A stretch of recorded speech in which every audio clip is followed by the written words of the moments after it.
Hi, I'm Catherine Reid, and coming up next on the St. Paul Forum, I'm speaking with Jake Runestad, composer, and Warda Mohamed, a poet. That's next on the St. Paul Forum.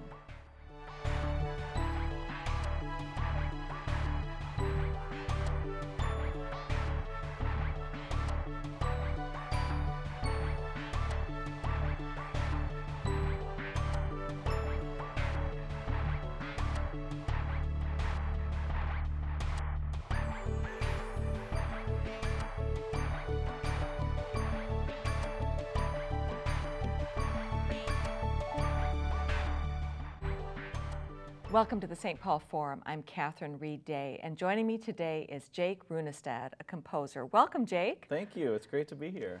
Jake and I met at another performance, and I was intrigued immediately with your story. You're a composer, and you've done quite a bit of composing. How did it happen that you decided to become a composer? Yeah, well, I grew up in a very musical home. My parents were always singing, and we were always listening to music and singing with each other. And I started by playing by ear on the piano. I would come back from a concert or listening to the radio and just figure out little melodies on the piano, and then started developing that into original music. So I remember in high school I would spend hours, I'd come home from school and spend hours just playing and improvising, and that led to creating my own pieces. And in high school I started writing them down. In college I kept writing, and then I had a wonderful woman named Libby Larson, who's a composer that lives in Minneapolis, who really convinced me to pursue grad school and to become a composer. So I didn't know that part of the story. So how did you meet Libby Larson? She's a quite well-known composer in the Twin Cities. Fantastic composer in person. I was at undergrad at Winona State University, and she came down and she was commissioned to write a piece for the orchestra. And the community orchestra or the university? At the school.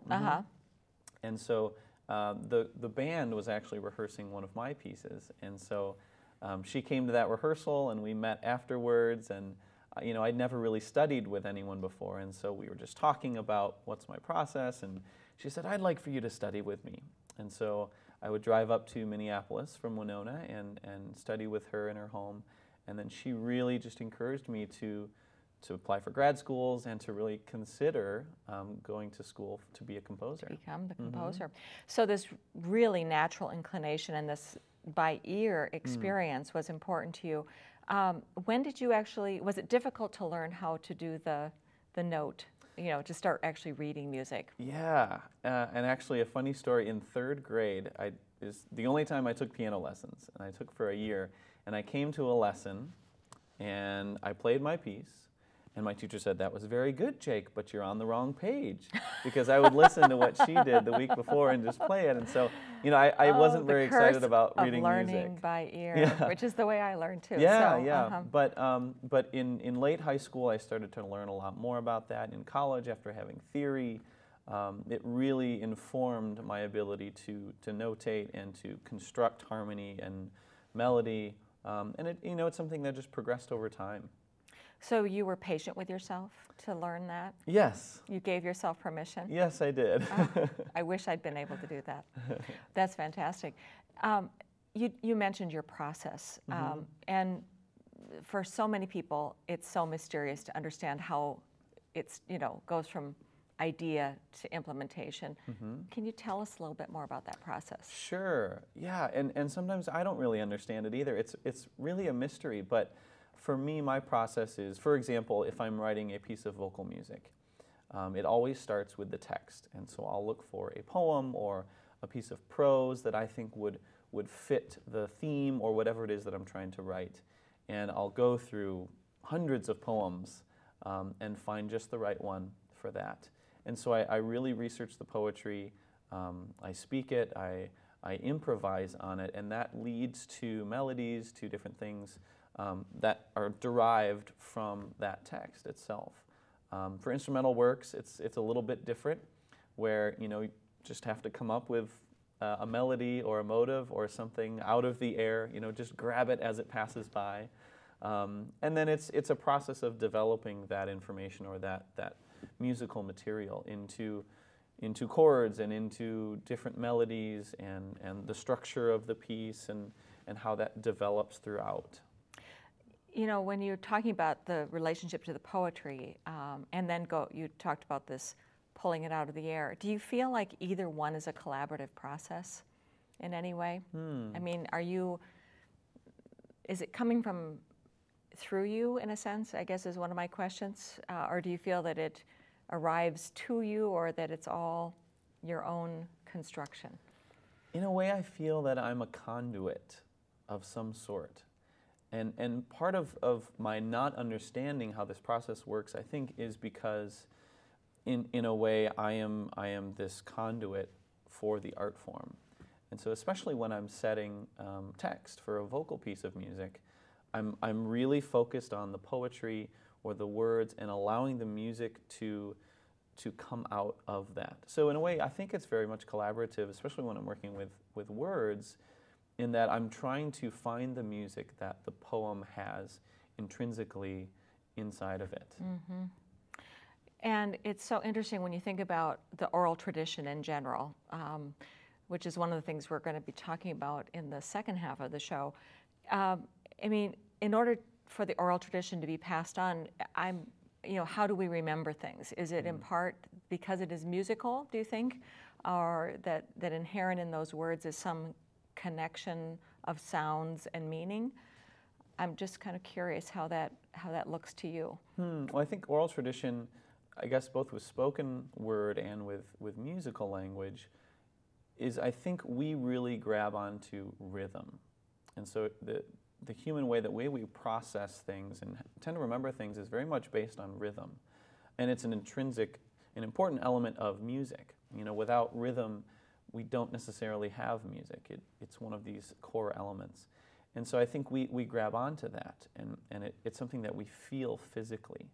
And so that helps us to retain that information and then pass that on. You know, the nursery rhymes that often deal with the number 7 in, now I lay me down to sleep, or, these different rhymes are in certain rhythmic ways, and so that's something that kind of helps us to retain that. That's great. I love that idea of that intrinsic rhythm and connection. And when you studied music, did you look to, where did that relationship to the text begin? Was it part of the musical learning, or was it part of more of a liberal arts curriculum that you were introduced to? I'm just curious about that. I think that growing up, listening to a lot of vocal music and very much a lot of popular music. I grew up in my house listening to a lot of James Taylor and Elton John and Billy Joel and the Beatles, these wonderful songwriters that had really, really wonderful lyrics.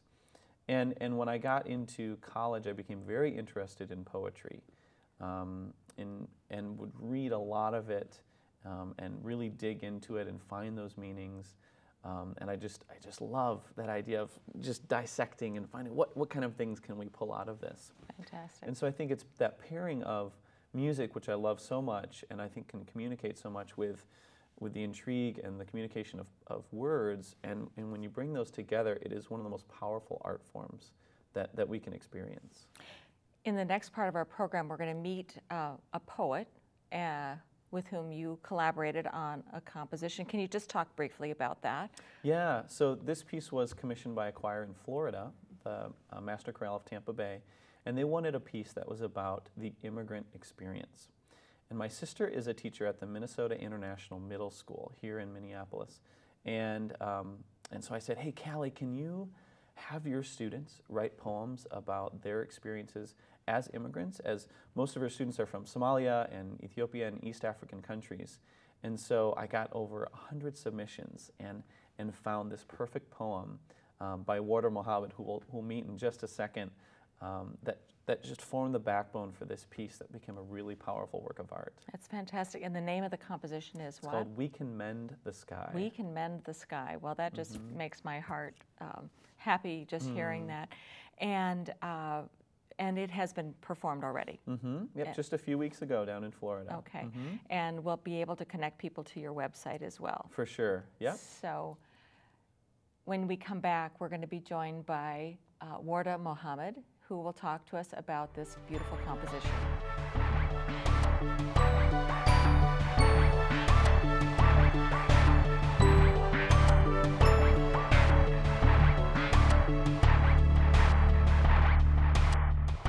Welcome back to the Forum, and joining me now is Warda Mohamed, a student at the school that we were speaking of, and Jake Runestad, our composer. Jake, tell us again about how this project, how you connected with this poet. Yeah, so the commission I had was from this choir in Florida, the Master Chorale of Tampa Bay, and I had known the conductor from working with him with a previous group.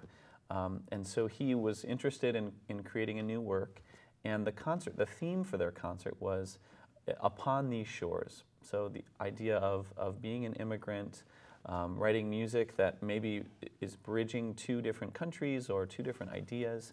And so I wanted to find a piece or a story that would tell something that's current, that's uniquely American, that's uniquely to this area. And my sister is a teacher at the Minnesota International Middle School in Minneapolis. And she actually started a wonderful poetry club where they do spoken word poetry, and they work on refining that craft. And I thought, well, that's perfect. So I said, hey, Callie, can you ask your students to write poems about their experiences with immigration or people that they know? And so I got over 100 poems from these students and sifted through all of them. And gosh, they were all really, really incredible, with just such powerful stories of their experiences with the civil war that's going on in Somalia, and a lot of that, and how they've escaped to come to safety here in the U.S. And I found this one poem that talked about a dream and the idea of what this dream looks like, and a hope that this dream would come true. And that was Warda's poem. Warda. And I knew that it was perfect for this project. Warda, are you in the poetry club, or was this something you wrote in your class? No, I was in the poetry club. And what made you want to be part of the poetry club? Well, I really like writing poetry and reading poetry. I used to read books about poetry, and my friends would always encourage me and everything. Oh, aren't you lucky to have people who encourage you? That's the best part of being an artist. What kinds of poetry has influenced you so far? So far, I really like spoken word poetry. So I read, I've written about 10 to 11 poems. Great. And tell me, what about this, when you were given this assignment or was it even an assignment? Had you written this poem, or was it connected to this? Did they ask you to write something? Miss Callie told us to write it during class, so we all wrote it that day, and we turned it in the next day as a homework assignment. Wow. So this was just written in one sitting, essentially. Yeah. Would you be so kind as to read us your poem? Sure. And share it with the audience? Okay. My poem's called Let My Dream Come True. In my dream, I saw a world free of violence, hunger, suffering, terrorism, and chaos, but a world filled with love, compassion, freedom, peace, and happiness. Now awake in this world, I beg, let my dream come true. Immigration is what we need to mix diversity, to let people hear what we have to say. Sail the world, my grandfather once said. For then you will see what immigration could be. Immigration stuck in one place for all of your lives. You need to see the world. That's what immigration means to me. Oh. Did you hear your grandfather say that line, sail the world? Yeah. Did you? Yeah. So what did that mean to you when he said that to you? He used to tell me stories about how he was a child in Somalia and what he has gone through, and how people used to help him, and what his family went through and how he came here. So he was the first in your family to come to America? Yeah. Mm-hmm. And do you know when he came? It's okay if you don't remember. Does he still live here? Yeah. Yeah. So you live together as a family. And did he originally come to the Twin Cities area, or do you know? Yeah. Mm-hmm. So that's great. What has it been like to hear this composition as a writer? Well, it was really nice, and I liked it a lot. Do you like the music? Yeah. Yeah. You know, one of the things Jake said is that he's combined your beautiful words and your incredible message, which is about this contrast between the suffering of the world and the suffering of people who are dealing with conflict, and the beauty of compassion and love. what was it like to hear, you combined it with these proverbs. Were you familiar with the material that he combined it with? Yeah, kind of. Were you? Yeah. So tell us a little bit about that. Yeah, so along with Warda's poem, I used two different proverbs or sayings that are fairly frequently used in Somalia. And one of them is in Somali, and one is an English translation. And the one in Somali, and you're probably going to do a better job at this than I will, but is Naftu orot baiku aminta, which means roughly, to save your life, run with all your might.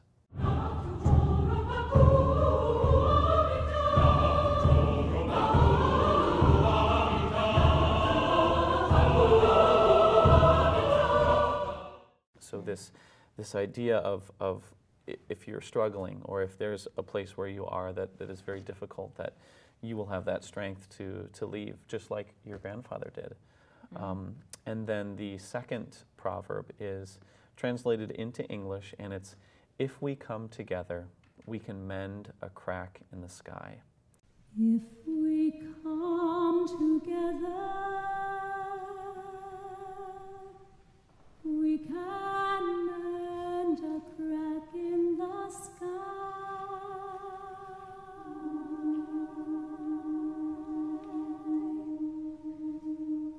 If we come together, we can mend a crack in the sky.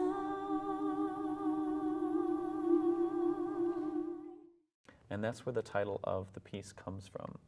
That idea that we are all in this world together. We're all human. You know, we embrace diversity around us, and we can change the world to be a positive place.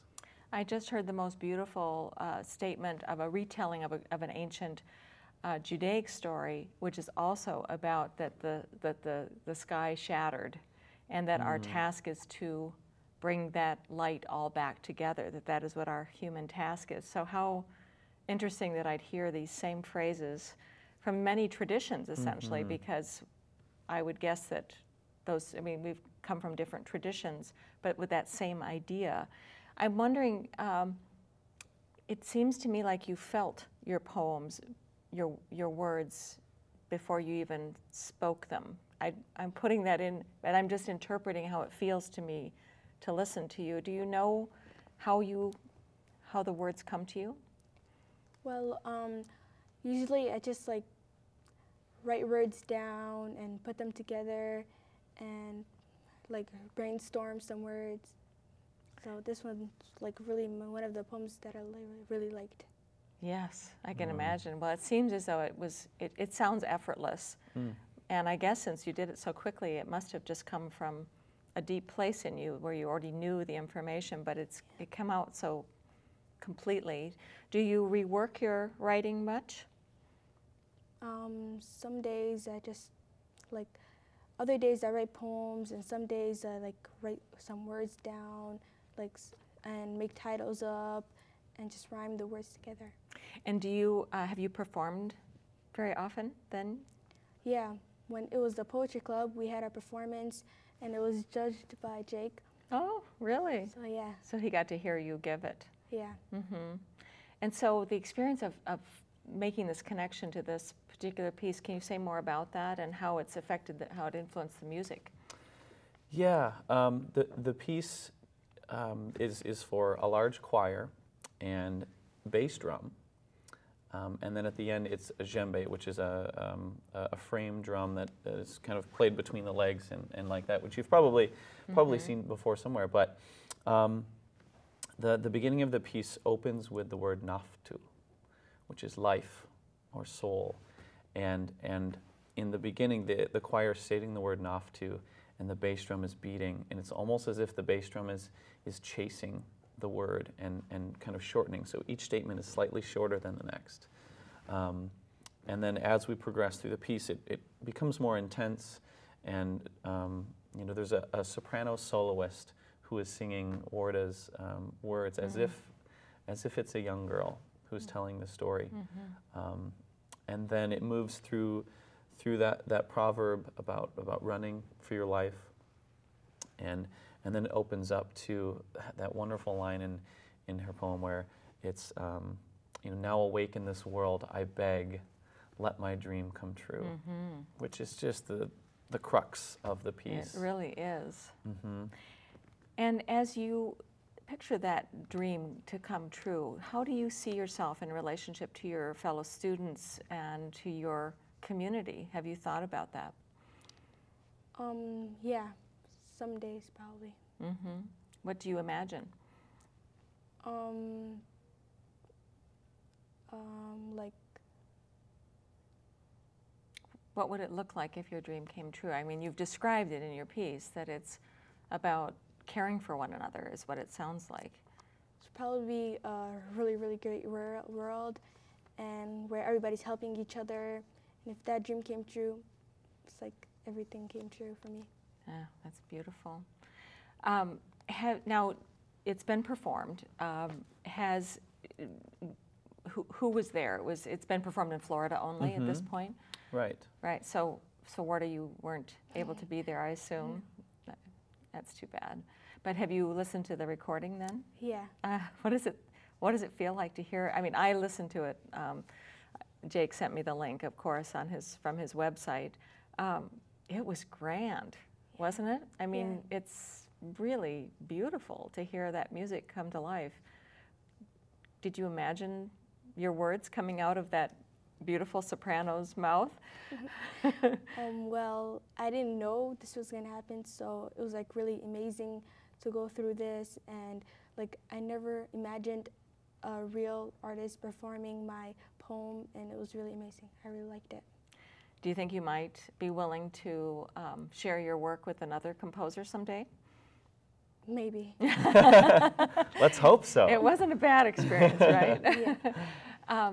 Do you imagine that there'll be any chance that this work will be performed here, given the size of the Somali community? And is there a chance that, you know, a high school orchestra and choir might consider performing it? Yeah, I think there's a very good possibility that it might happen in the fall. I'm actually really speaking with a few different choirs in the area that are very interested in making it happen. So stay tuned on that. Okay, nothing official we can nothing announce. official, but anything we can do to help. Yeah. Yeah. Well, I think that they're very interested. So good. I think there's a very good chance of it happening. Well, it seems so appropriate. I mean, we have the largest, aren't we the largest Somali population? And so with this, you know, living in the Twin Cities, given the roots and the story that it comes with you, Warda, that this is connected to your grandfather and the teachings that you grew up with, it would be so lovely to have it performed here. Tell us about any other kind of collaborations you might have coming up. Are you hoping to continue to do this kind of collaboration with other students? Yeah, I would love to. You know, if we can work on something new, Warda, that'd be great. Put that in for your new high school. Yeah, there we go. Yeah. Right now, I'm in the midst of working on an opera for Washington National Opera, which is going to have its world premiere in November at the Kennedy Center in Washington, D.C. So that's going to be most of what I'm doing in the summer, but then also doing quite a bit of other music for choirs and orchestras around the country, traveling quite a bit for performances with that. So what else has been performed here of your work, Jake? In the Twin Cities? Mm-hmm. Have we had that opportunity? Yeah, to hear you? I've had quite a few of my choral works done here. And who have they been performed by? Yeah, so the Singers, which is Minnesota Choral Artists with Matt Culleton, Vocal Essence with Philip Brunell, the National Lutheran Choir toured and recorded one of my works. So it's such a wonderful, you know, community here. It's one of the reasons that I moved to Minneapolis, being originally from Illinois and going to school on the East Coast. It's really a cultural mecca, especially for choral music and the arts, with fantastic orchestras, and it's just really, really thriving with all of that. That's great. So now that you've been made such an official artist, it's rare to get recognized so young for your artistry. Do you hope that you'll become a writer in the future, be a professional writer possibly, Warda? Yeah, I'm surely considering that. Are you? Yeah. Yeah. And do you want to, what else do you dream of for your future? I know you're just headed right into high school, so you're probably focusing on what high school will be like. And can you tell us the name of your high school? I'm going to Warda Medical Academy. It's a school in Hopkins. So yeah. And it's a medical academy. Yeah. So does that mean you'll be studying a lot of science and math? Yeah. Yeah. Are you good at that too? Yeah. The newest expression I really like, they talk a lot about STEM work, science, technology, engineering, and math. I'll get it out. I wanted to say education, but engineering. But now they're making it STEAM, and so they're adding arts. Good. So it seems to me that your collaboration is the beginning of helping bring STEAM energy to the study of medical. So keep that art going. You're speaking to a couple of chronic artists here, so I'm excited for you, and I hope we'll get to hear about you performing again sometime. And so we might get to look forward to something about this. People can go to your website to hear this piece, and if they look for this piece in particular, what are they looking for? Yeah, so the piece is called We Can Mend the Sky, and if you go to my website, it's just my name, jakerunestad.com, and there's a video on there of the performance. And then I will put it on my calendar. If there's a performance here in the Twin Cities, I will get it on my calendar as soon as possible, and you can also find that on my website as well. Great, great. And I can't remember if I looked at the video. So on the video, they'd be able to see the drum you're describing and so forth.